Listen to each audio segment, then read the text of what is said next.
Hello, আসসালামু আলাইকুম। কি অবস্থা সবার? আজকে আমি তোমাদের সাথে আমার নতুন বছরের ফার্স্ট ব্লগ শেয়ার করব। আমি সেদিন গিয়েছিলাম উত্তরবঙ্গের অনেক ফেমাস দুটো প্লেসে, এবং কোথায় গিয়েছি কি কি করেছি জানতে হলে দেখতে হবে আমার পুরো ব্লগটা। আর তোমরাও যদি এই শীতে উত্তরবঙ্গে আসার প্ল্যান করো তাহলে অবশ্যই এই জায়গাগুলো ভিজিট করতে পারো। আমরা সেদিন চলে গিয়েছিলাম অরেঞ্জ ভ্যালিতে। আমি যখন এর আগে ঘুরতে গিয়েছিলাম তখন জায়গাটা এত বড় ছিল না, কিন্তু এখন তারা ধীরে ধীরে জায়গাটা বড় করছে অ্যান্ড নতুন নতুন অনেক কমলার গাছ লাগিয়েছে, যেটা দেখতে অনেক ভালো লাগছিল।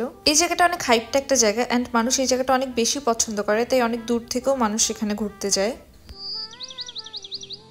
এখন আমি তোমাদের বলি এটা উত্তরবঙ্গের কোন জায়গায়। এই জায়গাটার নাম হলো পীরগঞ্জের অরেঞ্জ ভ্যালি। আর সেখানে গেলে প্রথমে 40 টাকা দিয়ে একটা টিকিট কাটতে হবে, তারপর যতক্ষণ খুশি ততক্ষণ ঘোরা যাবে। তোমরা কিন্তু সেখানে অনেক ফ্রেশ কমলা পাবে, এবং তোমরা চাইলে সেখান থেকে চারা গাছও কিনতে পারো।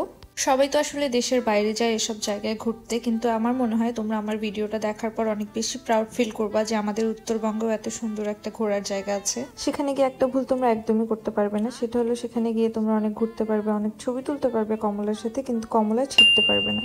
আর যদি ছিঁড়ে ফেলো তাহলে তোমাদের জরিমানা 1000 টাকা দিতে হবে। তারপর আমরা দুই বোন হেঁটে হেঁটে পুরো বাগানটা ঘুরে বেড়াচ্ছিলাম, এবং তারপর আমি ওর সাথে একটু দুষ্টুমি করি, একটু পরেই তোমরা দেখতে পারবে।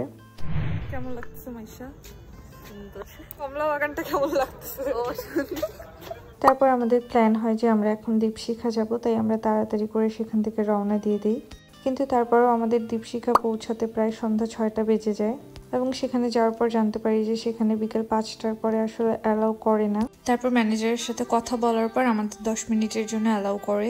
সেখানকার ভিজিটিং আওয়ার্স ছিল সকাল 9টা থেকে বিকেল 5টা, কিন্তু এটা আমাদের জানা ছিল না, তাই তোমরা যদি কেউ যেতে চাও এই সময়ের মধ্যে যেতে হবে।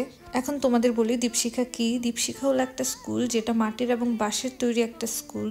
আমরা একটা স্কুলটা ঘুরে ঘুরে দেখছিলাম, যেহেতু সন্ধ্যা হয়ে গিয়েছিল তাই ভিডিওতে তেমন ভালোভাবে বোঝা যাচ্ছে না, আর এর মধ্যে অনেক জোরে বাতাস শুরু হয়ে যায়। আমার কাছে সব থেকে বেশি ভালো লেগেছে এই ভবনটা। এটা আসলে শিপ ইন্সপায়ার্ড, মানে হলো জাহাজের মতো করে তৈরি করেছে। ভেতরটা এবং বাইরেটা পুরোটাই জাহাজের মতো তৈরি করা হয়েছে। যিনি আমাদের গাইড করছিলেন তিনি বললেন এই ভবনটা মেইনলি স্পেশাল চাইল্ডদের জন্য বানানো হয়েছে। উইশ আমি ভেতরে পুরোটা ঘুরে আসতে পারতাম একবার, কিন্তু ইনশাল্লাহ আমি নেক্সট আরেকবার যাব এবং পুরোটা ভালোভাবে ঘুরে দেখব।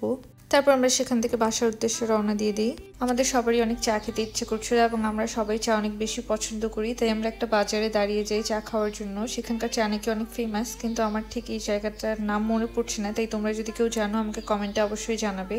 সেখানে যাওয়ার পর দেখি সেখানে অনেক কিছুই পাওয়া যাচ্ছে, কিন্তু আমরা সেখানকার ভাজা পোড়া নেই। অ্যান্ড ট্রাস্ট মি, সেখানকার পেঁয়াজুটা এত মজা ছিল, আমি প্রায় অনেক বছর পর এত মজার পেঁয়াজু খেয়েছি। অ্যান্ড সেখানকার চাটাও অনেক বেশি মজা ছিল, বেস্ট লেগেছে আমার কাছে।